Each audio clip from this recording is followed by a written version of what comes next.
Hello, I'm Reverend Karen Davis of First Christian Church. This is a beautiful orchid plant. I received it a little over a year ago from Blanca Rubio, and I am so happy that unlike other orchid plants that I've had, this one is living and thriving. You know, with any living plant, you have to know what to do to take care of it. I found out that in the past, I was giving the other orchid plants too much sun, too much water.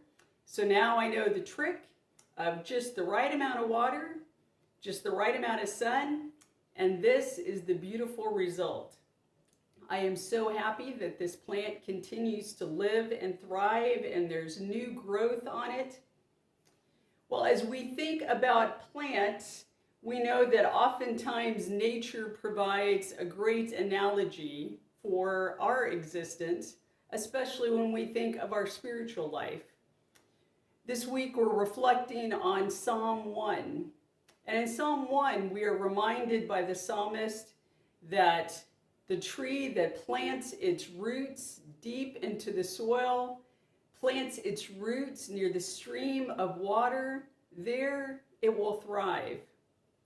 We too need to consider where and how we plant our roots. Are our roots firmly planted where they need to be? Are our roots in such a place that they can sink down and expand and grow?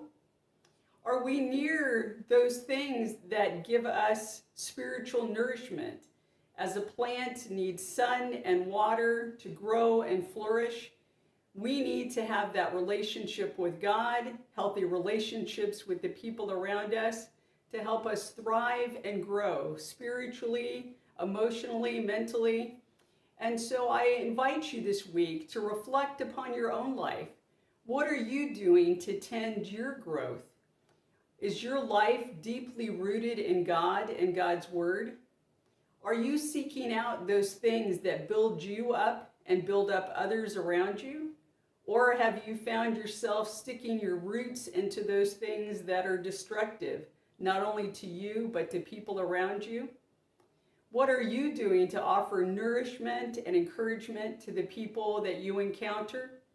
Are you lifting them up, offering that little bit of sunlight, that little bit of refreshing water through your words, through your acts of kindness? Consider this week what you can do to further your own spiritual growth and further the spiritual growth of those around you. Sink your roots deeply into God's Word. Sink your roots deeply into that which gives you nourishment and replenishes your spirit. Go forth this week being refreshed and renewed by God's presence and God's goodness.